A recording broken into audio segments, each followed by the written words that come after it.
ำมี่ที่แซ่บที่สุดจื้อใดบ่ลืมนั่นก็คือตำมี่สมัยม4ม5ทุกคนเป็นหยังที่แบบแซ่บแซ่บเนาะคือยังตำมี่สินะใส่ฮอตดอกใส่ลูกชิ้นทุกคนไปซื้อกินอยู่ห้านซุ่มกับหมู่อิหยังซี้นะแบบมันก็เป็นโมเมนต์หนึ่งที่แบบณตานะคือฮอดมื้อนี้ก็เลยมาตำกินทุกคนแต่ก่อนอื่นขอเล่าเรื่องทานให้จบก่อนทุกคนก็เกือบบ่ได้เผาทานแล้วแหละทุกคนเนาะเตานี่ก็เฮ็ดแล้ว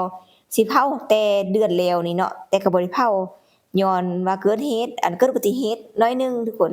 เนาะบ่น้อยเลยเนาะก็ใช้เวลา1เดือนไหม้ทับตีนทุกคน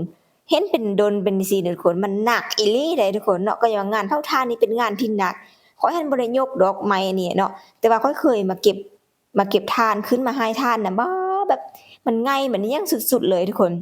แต่ก่อนหั้นเฮ็ดอยู่แคมป์ฝากนั้นเนาะตัวนี้เป็นเตาเฮ็ดไหม้เนี่ยมูลค่า 5,000 บาทสร้างบริจาคเนาะ เฮ็ดเองเด้แล้วก็ลุงมาช่วยเด้อิหยังซี้นะแต่เบิ่งแหมหั้นเนาะไม้อันนี้น่ะทับตีนทุกคนแล้วก็หลายดนอีกเพราะว่าเอาใส่ล้อเด้เนาะเดี๋ยวจะเอาภาพให้เบิ่งเด้อเพราะมันหนักหลายทับตีนไปใช้เวลาไป1เดือนกว่าจะแข็งอันนี้ก็บ่เซา100%ดอกแต่ก็ยังว่าเท่าทานไวเนาะแต่เบิ่งนี้ฟื้นน้อยเกินไปทุกคนมะขามก็ออกดอกบานดอกแล้วสินะก็จะบ่ได้ตัดบ่ได้ห่านไปแล้วเนาะแล้วก็สิได้เผาเท่าที่เผาเลยเท่าที่ท่านเท่าที่ไม้มีเนี่ยเห็นบ่ล้อตัวนี้เนาะทับตีนหยิบ10เข้มไปเลยทุกคนก็เป็นหยังที่งานหนักเนาะแต่ถ้า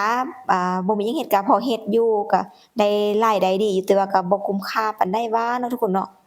มาตำมีกันเลยซะซะนะใส่แก๊สอันนี้ก็ได้เนาะบ่ได้ออกไปดั้งถ่านถ่านนี่ทุกคนเอาไว้จังได๋ใส่ปิงใส่หยังมันจะหอมเนาะใส่ของกินถ้าให้ใจเย็นๆหั้นนะเนาะแต่ถ้าเฮาฟ้าวก็จัดแก๊สไป เนาะแล้วแต่สะดวกว่าสะดวกอันใดก็ใส่อันนั้นเด้อทุกคนเด้อ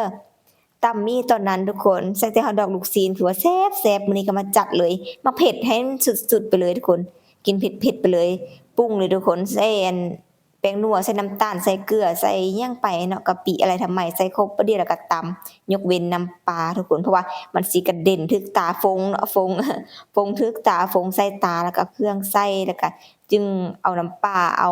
มะนาวเอาอิหยังใส่ทุกคน แล้วก็ยั่วๆซั่วๆเนาะเอิ้นจั่งใดบ้านเจ้าเอิ้นจั่งใดก็ยั่วๆนี่แหละเนาะแซ่บทุกคนแล้วก็คิดเห็นสมัยเห็นภาพนี่คิดเห็นสมัยตอนนั้นแหละนะเนาะก็เลยว่าเฮ็ดกินซะเนาะคิดฮอดความหลังแบบสมัยนั้นเป็นวัยรุ่นก็แม่นเนาะม4ม5ซี้นะก็ซุ่มแซวกับหมู่เมาท์มอยกันไปคือว่าม่วนทุกคนกินแต่มีคือว่าแซ่บๆกินทุกมื้อก็ได้บ่เบื่อสมัยนั้นหั้นนะคิดฮอดมีคิดฮอดโมเมนต์นั้นก็เลยมาจัดเลยจ้ะแต่ว่ามื้อนี้กินผู้เดียวก็ ส่งเงาๆเลยทุกคนเนาะเอากระเทียมเกี่ยวใส่แล้วก็เอาอันอะไรถั่วดินใส่แซ่บอีหลี